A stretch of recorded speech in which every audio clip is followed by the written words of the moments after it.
So you're that highly sought after undecided group. I guess so. Early in the night, this crowd knew this Florida Senate seat would remain blue for Bill Nelson. Southwest Florida wants to see the speech. Give us the exclusive. After he thanked volunteers, I asked Speaker Boehner what advice he would give Governor Romney for tomorrow night's debate. I'll just keep focused on the economy. Callie Gonzalez's husband, Eddie, is running for Congress. When she took his last name, she had no idea 1 year later he'd be the one giving it back. I'm voteforeddie.com now. That is your name? That is my name. He legally changed it before filing with the Florida Division of Elections. Voteforeddie.com. And this is how it will appear on the ballot in November. But when everybody gets their practice ballot and it says voteforeddie.com, maybe they're going to take a look at that when they would have just skipped over Eddie Gonzalez running versus the incumbent. My number one priority is... He's an upstart independent with little money but huge ambitions. I am voteforeddie.com and I approve this message. I don't think it's a stunt. I think it's a political, media-savvy move. Of course it's a stunt. Rebecca Wakefield has worked in and written about Miami politics for years. I personally think he might have been better off releasing a sex tape and going the Kardashian way, because then if this doesn't work out, he at least has a career on E! The name voteforeddie.com is only months old. His opponent, though, has a well-known name here in South Florida, Mario Diaz-Balart, the Cuban-American running for a 6th term in Congress. The Diaz-Balarts are an institution in Miami. And in congressional races, name recognition matters. There's no way he's going to be able to overcome the fact that he's completely unknown to the point where he's actually erased himself. That's the gamble voteforeddie.com is taking. The $400 for the legal name change is a lot when you consider his campaign has only raised $2,400. He's now doomed himself to forever be the prince of local politics. He doesn't even have a name anymore. He's a little sign. So at least I still have a name. I didn't take it that far. He is the politician formerly known as Eduardo Gonzalez. Thankfully for his wife, she married the man, not the name. Whether it's voteforeddie.com or Eddie Gonzalez, I'm one person with one message.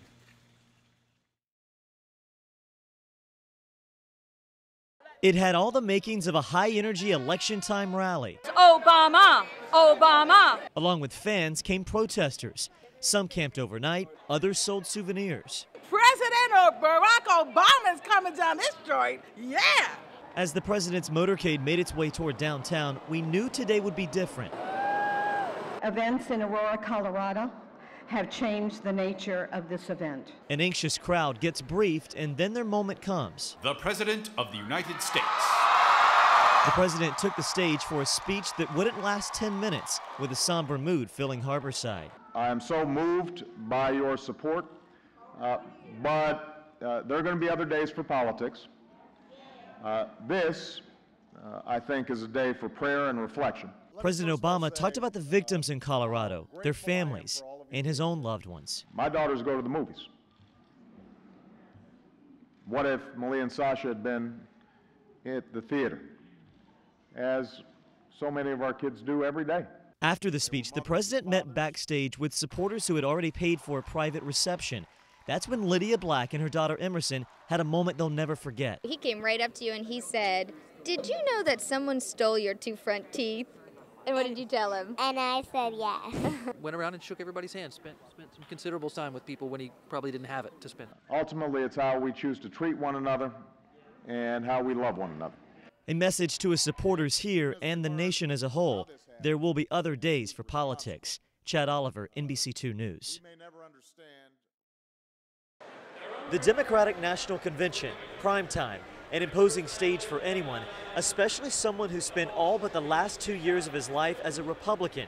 We caught up with Charlie Crist minutes after his speech. Long time no see. A day after our exclusive interview with Florida's former governor, Charlie Crist spoke backstage with the media. Are you willing to run as a Democrat for Florida's governor in 2014? I'm willing to work as hard as I can the next 61 days to help President Barack Obama get reelected, and that's really what this is all about. Have any Democratic leaders come to you and inquired if you would be interested? Yeah, but that really isn't the issue of the day. It really is about our country. It really is about the future of Florida, and I want to do everything to make sure that this administration, this great president, continue to stay in office. Crist says a second Barack Obama term hinges on the state he used to lead and the 29 electoral votes that go with it. No question, it always comes down to Florida, Florida, Florida, and I think how Florida goes is how the election's going to go. Crist staying on his presidential talking points for now. This is the Tampa Bay Times Forum, where at the end of August, Republicans will likely name Mitt Romney as their nominee for president. There are certain perks that come with being the home state, and things get really competitive between the states and the delegates. Things like best space on the convention floor, you want to be close to the stage, and the delegates want the best hotel assignments. We're at Innisbrook Resort in Palm Harbor, Florida. For 1 week in August, this is where the Florida delegation will call home. We offer championship golf, tennis, spa. 4 golf courses, a recent multi-million-dollar renovation, but it's the location that has the state GOP chairman saying party foul. Our delegates, our volunteers, the people that are going to do the work for the Republican Party in the state of Florida to elect Governor Romney, I just didn't like the idea of them having to commute 30 miles in their home state. We took the drive from Innisbrook down US 19 through construction zones. Destination is on the right. We made it. 30 miles and 47 minutes later, we're here at the Tampa Bay Times Forum. Mitt Romney's home state of Massachusetts scored the closest hotel assignment, just steps from the Forum. Traditionally, the most important delegations get the housing closest to the convention site. But this year is different. Florida moved its primary date and shook up the voting calendar. It's up to all the other states who vote on the rule. Naples' Dr. Frank Schwerin was elected as a delegate, but may not get to experience the thrill of the convention floor. The Republican National Committee took away half of Florida's delegates. If we're just allowed to waltz in without any consequences, the other states are going to say, how come Florida gets to have their cake and eat it too? Florida's delegation needs more than 400 rooms. National Republican leaders say they assigned them to Innisbrook so they could keep everyone together. Downtown Tampa is not the most gorgeous spot in the world. So I think this golf resort actually might turn out to be a nice result. In Tampa, Chad Oliver, NBC2 News.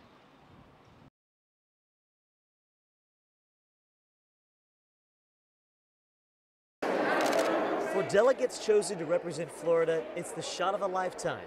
Levine Kirkpatrick from Naples is one of them. And this tells you where you're going to sit. Kirkpatrick showed off her convention credentials. She knows where she'll be sitting, but beyond that, it's up to Isaac. They don't like the idea of celebrating when people are out there getting whipped by a storm. The governor of the great state of Florida and his mother, Esther Scott.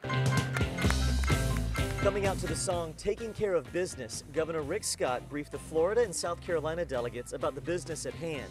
Storm prep for the Panhandle and northern Gulf Coast. I'm sure it's frustrating that the first day of the convention's been postponed, but the convention made the same decision I made. The most important thing we can be doing in the state is keep everybody safe. It's difficult. It's difficult to know where you're supposed to be, but the people come before the party. He's the governor. I think the most that could possibly happen is they'll cancel one more day of it in order to reflect on things and raise some more money for the potential victims. The RNC canceled today's sessions in part because they didn't want buses battling heavy wind over bridges.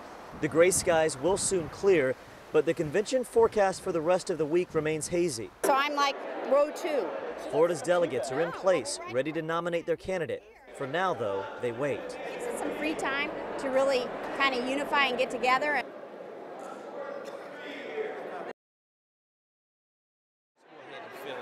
Mickey Gargan from Naples had no idea who she would hear at today's Women's Caucus. The first and second ladies of the United States. Michelle Obama and Jill Biden came out not to throw these females flowery speeches, but to talk strategy. The First Lady reminded the crowd how close Florida was in 2008. Back then, we won Florida by about 236,000 votes. Now, and while that might sound like a lot, understand that that is just 36 votes per precinct. I can't wait to get home because I'm not going to do any of the chair stuff that I'm supposed to be doing. I'm going to canvass and I'm going to call people to come out with me. Outside the convention hall, there's a push to catch the eyes and, more importantly, the votes of women. Everything from an Obama Mama button to pro-choice backpacks. He's helping the ladies. He's helping the women, letting us make our choice. Yet a new poll out this week shows the president losing favor among females. When asked if they have a favorable opinion of President Obama, 46% of women answer yes. Still higher than Mitt Romney, but lower than the same survey in August. The biggest favorability rating that I'll pay attention to is on November 6th. Single women overwhelmingly support the president. He doesn't poll as well among married women Married or not, Collier County's Democratic chair is on a mission when she goes back home. Make sure women vote. That's one of the things that we're stressing so much in Collier County is getting out that women's vote, because they did not vote in 2010. I look forward to seeing you all out there on the campaign trail. Let's get this done, women.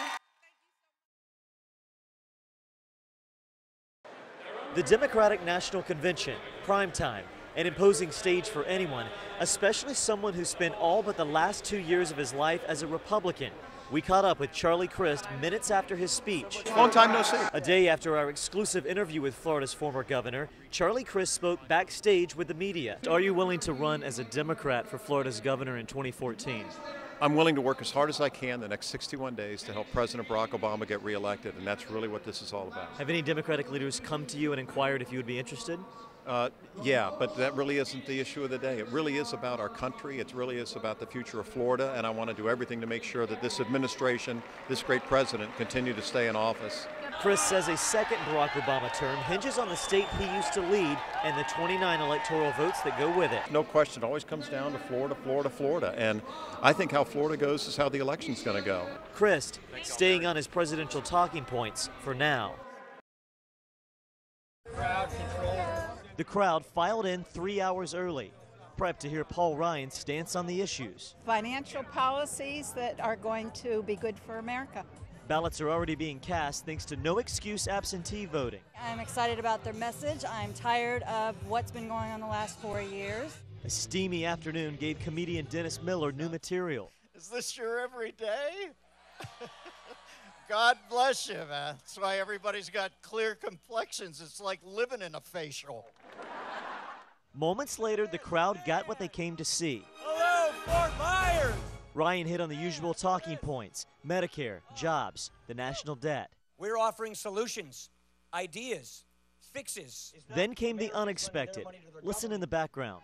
We have a big choice. So what Mitt Romney and I are committed. That was Jerry Kewen from Cape Coral, and it got Paul Ryan's attention. The guy who's yelling "Fire Obama" back there, you get to do that on November the 6th. I just say what's on my mind.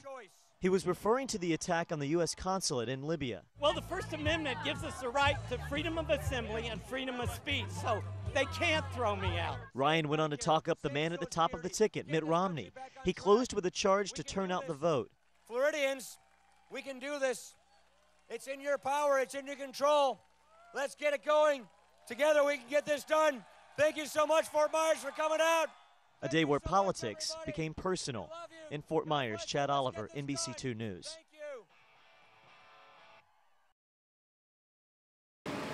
Forget catalogs, bills, and flyers. This week, postal workers start stuffing ballots in boxes. We're encouraging, we're actually campaigning for people to request absentee ballots because the ballot is so long this year.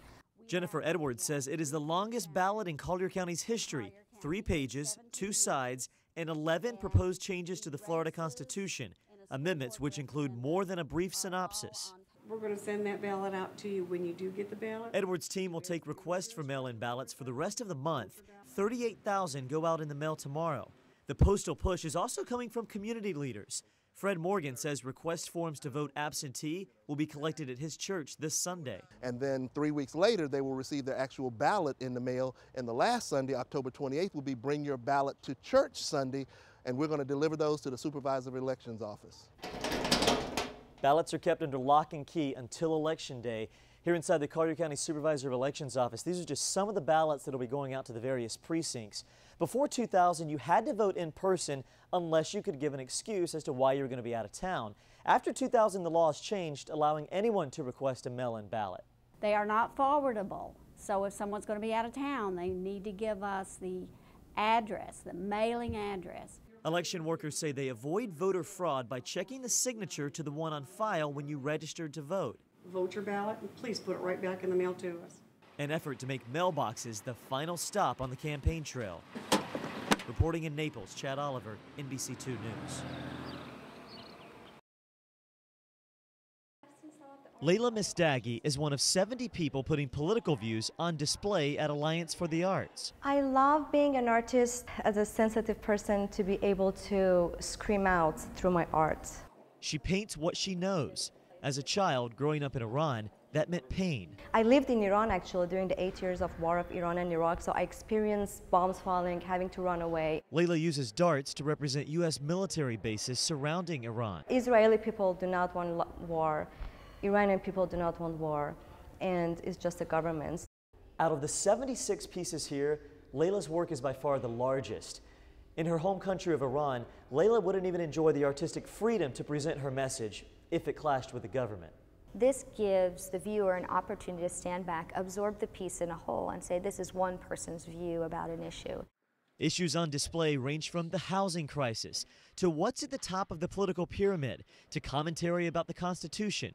Some messages are direct. Neither way is the only way, but others are kind of more, have different things going on in different layers. Some ask questions. Who's pushing war? Who's not pushing war? Layla is a realtor, and like many artists, this is not her full-time job yet. And I recently went back to my passion to actually academically pursue art, so I'm in school for fine arts right now. The exhibit will run until the day after the elections. That's when this artist's wish comes true. It might be a more thoughtful way to talk about issues. Quiet expression that says a lot. In Fort Myers, Chad Oliver, NBC2 News. Walk into a room and there's no asking which one's James Carville.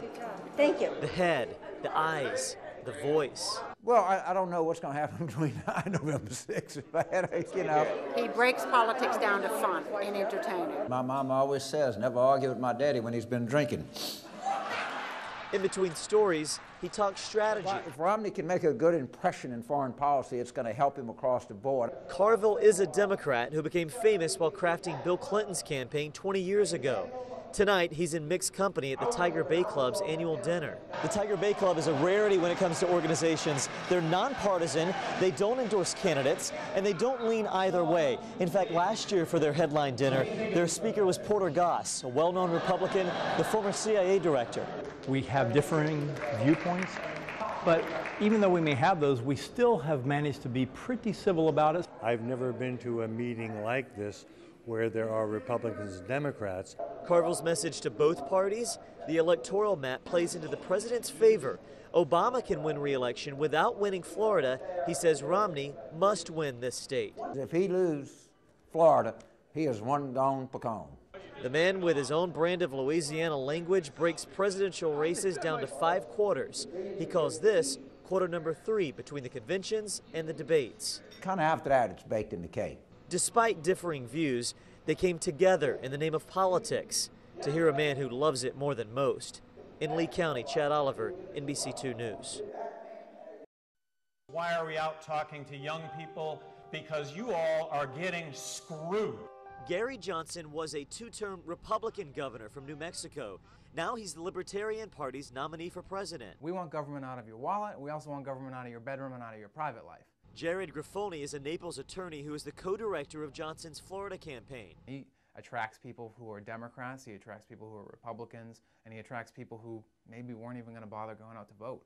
I think it is going to hurt Mitt Romney the most. Edison State political science professor Laura Weir says Johnson will affect the election even if he pulls 2% of the vote. But they're going to really pull votes from the extreme conservatives because he is a fiscal conservative and he's talking about as small a government as possible. Gary Johnson isn't the only third-party candidate running. Take a close look at your ballot. There are 10 people not named Barack Obama or Mitt Romney running for president. And what Ron Paul has stood for is not a fluke, it's the future. Johnson has reached out to Ron Paul supporters, and Grifoni expects his candidate to pull from the president in western states like Nevada. He also takes from Obama in New Mexico and some other states, Colorado and Washington with the marijuana legalization questions on there. Johnson wants to legalize marijuana, a stance that's a tough sell in a national election, but still his supporters insist they're not wasting their vote. I would argue that a vote for principle is never a wasted vote. The Democratic lawmaker retains his seat with a 13-point victory over the Southwest Florida native. And now Senator Bill Nelson is thanking his supporters across Florida. NBC2's political correspondent Chad Oliver has been following his campaign, and he joins us right now from Orlando, where the senator is standing on the side of the road showing his thanks. Good morning, Chad. This has become political tradition for Senator Bill Nelson going back to 1978. He has been coming to this intersection, Colonial Drive and Bumby Avenue, for the last 34 years, the day after winning an election. He first came here after winning a seat in Congress in 1978. There he is, going to Washington for a third term in the U.S. Senate. Senator Bill Nelson, congratulations. Thank you. It's a wonderful, I'm humbled. Senator, you're going to be going back for your third term in Washington in the Senate. The dynamics in Washington remain the same. Republicans control the House. The Democrats still remain in control of the Senate. The President, Obama, is still in the White House. What's the strategy in the next term to have a more effective Congress? Well, it's the demand of the people. They're tired of this division, lack of unity, and I think they're fed up with it. And I think that was a clear message. You're way too partisan. You're way too ideologically driven. We want you to come together and build consensus. And, you know, that's really one of the basic American values, is to respect the other person's point of view and then work out your differences in a civil way. Senator Nelson, though, that is a moderate viewpoint, but the Senate Minority Leader, Mitch McConnell, last night gave an indication he is not willing to give up any political ground. He wants to meet in the middle, he said. Did you listen to what the Speaker of the House, John Boehner, said? And he was very willing to start the dialogue of consensus building. I don't know why Senator McConnell made the statement that he did, because he didn't understand what the people of this country have said that they want. They want to stop this division. They want unity. And I think that's what we're going to see, and I think it's going to start next week when we go back in session. Senator Nelson, this is being broadcast back to Southwest Florida, where we saw wait times 5 hours, 6 hours in some cases. What can be done to make sure that doesn't happen again? Well, that should be a strong message to the governor and to the state legislature. When you try to suppress people's right to vote, they will rise up and take you on, even if it meant standing in a line 6 hours. Can you imagine somebody, they said, you're not going to take away my right to vote. And I am certainly hopeful that the state of Florida, its legislature and governor, are going to get that message and change those voter suppression laws. We'll let you get back to waving your sign. Let's get one shot of this. You've been holding this sign at this corner for 34 years. When I was first young congressman elected, I would stand on this street corner with my sign campaigning, and then the day after the election, we decided to come out here and do what we're doing now, expressing our appreciation to the people of Florida. He is going back to Washington for a third term in the U.S. Senate. Senator Bill Nelson, thank you. Thank you so much. Thank you, Southwest Florida. Reporting in Orlando, Chad Oliver, NBC2 News. All right, thank you, Chad.